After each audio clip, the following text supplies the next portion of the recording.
آپ پاک پتن شریف گئے ہوں گے حاضر حضرت بابا صاحب کے، وہاں ایک دروازہ کھلتا ہے جی جی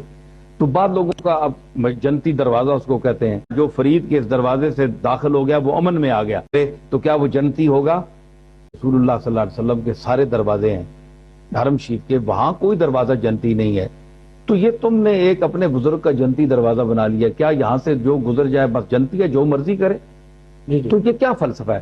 تو میں نے ان سے یہی کہتا ہوں کہ یہ مطلب نہیں ہے کہ یہ جنتی ہے۔ ہمارے حضرت نظام الدین اولیاء ایک بہت بڑی شخصیت ہیں، ہم ان پر جھوٹ کا وہ امکان جو ہے وہ ان پر نہیں تہمت لگا سکتے کہ معاذ اللہ انہوں نے اتنا بڑا جھوٹ بولا ہوگا۔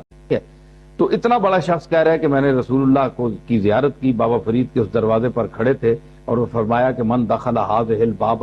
امنا، جو اس دروازے سے داخل ہوا وہ امن میں آ گیا۔ تو امن کا یہ مطلب نہیں ہے، تو امن کے لفظ کی تعبیر انہوں نے کر لی کہ یہ جنت ہے۔ تو اب یہ تو نہیں ہے کہ جو اس دروازے سے جو کچھ کر کے آیا چلو تائب ہو گیا، اللہ کی بارگاہ میں بابا صاحب سے معافی نہیں مانگنی، معافی اللہ سے مانگنی ہے، کیونکہ اعمال کا معاف کرنے والا بابا صاحب یا کوئی اور بزرگ نہیں ہے، اللہ ہے۔ اللہ سے معافی مانگ کے بابا صاحب کے دروازے پر سے گزرے اور یہ کہے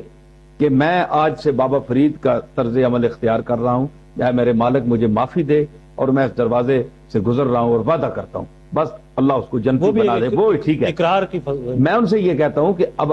جو کہنے جی جنتی ہے، جو کچھ باہر نکل کر پھر جو بھی عمل کرے وہ جنتی ہے بہرحال، تو میں ان سے کہتا ہوں کہ قرآن مجید، یہ تو آپ نے دروازہ حضرت نظام الدین اولیاء کے حوالے سے اس کو آپ کہتے ہیں نا، تو جو قرآن مجید میں ہے من دخلہ کان آمنا، قرآن نے بیت اللہ شریف کے لیے کہا کہ جو اس گھر میں داخل ہوا وہ امن میں آ گیا، وہی لفظ امن والا مکہ کے موقع پر حضور کرم یعنی جو حضرت نظام الدین نے کو حضور نے فرمایا نا، یہ کشفی ایک حدیث ہے، یہ علماء ظاہر میں اس کو تسلیم نہیں کیا جاتا، یہ صوفیاء کی دنیا میں ہم چونکہ حضرت نظام الدین کا احترام کرتے ہیں اس لیے ہم تسلیم کرتے ہیں کہ حضور نے فرمایا ہوگا، لیکن ظاہر اہل حدیث جو ہیں، حدیث والے اس کتابوں میں اس کا نہیں ہے، وہ عمل نہیں ہوتا۔ تو یہاں بھی لفظ آیا کہ وہ امنا، کہ من دخل هذه الباب امنا، جو فرید کے اس دروازے سے داخل ہو گیا وہ امن میں آ گیا۔ تو قرآن مجید بھی کہتا ہے من دخلہ کان آمنا، جو بیت اللہ میں داخل ہو گیا وہ امن میں آ گیا۔ تو اگر بیت اللہ میں داخل ہو کر کوئی شخص حج کر کے بعد میں وہی چوری چکاری کرے، بدکاری کرے،